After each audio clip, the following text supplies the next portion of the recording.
Top story tonight, the fact that Steven Matz appears headed back to the disabled list. Steven has pitched to an ERA over 10 over the course of his past 8 starts. He lasted just 3 1/3 innings last time out against the Yankees. And here's Steve Gelbs now with the manager, Terry Collins.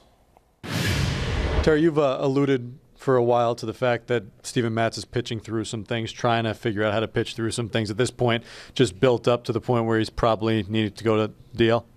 Yeah, it's we just thought it's time to rest him a little bit.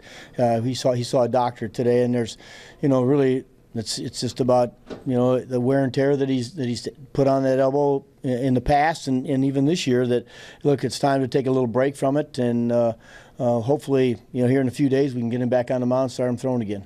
With Steven in particular, what are the mental gymnastics that go along with something like this, where clearly he's trying to prove that he can stay healthy and he can be on the field for as many starts as you need him, but at the same time still needs to find a way to be effective during that time? Yeah, it's very hard, and he's still a young guy, and it's very difficult to go out there and pitch when you don't feel good, and it's been hard for him because as we saw when he first came back, he felt good, and boy, he was really pitching well, and then he went through a tough slide, and he's just had a tough time to deal with being able to maintain the command of his pitches due to the way his elbow feels, and it's really hard because these guys expect a lot of themselves. They know they're talented, and they know what they're capable of doing, and when you can't live up to it, sometimes it can be pretty frustrating. When it gets to that point, is a break like this needed as much for the mental side as the physical side? Well, I think it starts with the physical side, and then hey, look, I'm feeling better. Mm-hmm. You got the confidence, you can go out and make the pitches. But we've got to certainly come up with a way to get Steven to be more consistent, and if that's give him more time off during the season, then we've got to certainly consider it.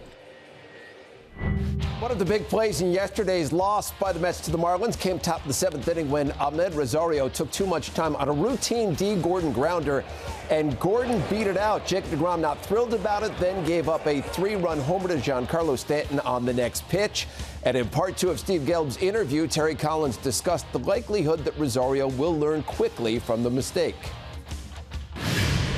No doubt, that's the kind of player I think he is. And he was upset by it, and when I took Jake out after the home run and walked to the mound, and and you could tell right away that hey, that was my fault, and hey, look, you got to learn. That's part of the game here, and that's why we're playing them so that they understand what it takes to play at this level. And he's a good player, and I think that'll be the last time you see D. Gordon beat out a ground ball to him. Is it important as a young player to go through experiences like that? You can't set them up. That's the only way to learn. That's why I truly believe challenging guys, young players, because Steve, I really believe that you've got to learn how to deal with failure, and you got to learn how to deal with mistakes. And the best way to get better is to fail and learn from it. And now this guy realizes he can't do that, and so it'll change it. All that being said, just how difficult can it be to get rid of a habit like that, a glove tap habit? It can be very difficult because it's something you've done for a long time. But one thing, in this game's all about repetition, and so starting tonight, when he's feeling his ground balls before the game, he's got to catch it and throw it to first, and eventually he will get rid of it. Terry, we talk about it all the time. You have such an extensive background in player development. Where the team is at right now with so many young players coming up, trying to make a name for themselves and show this organization what they can do, what in particular do you look for in these last 6 weeks? Well, I really I'm going to look for the calmness.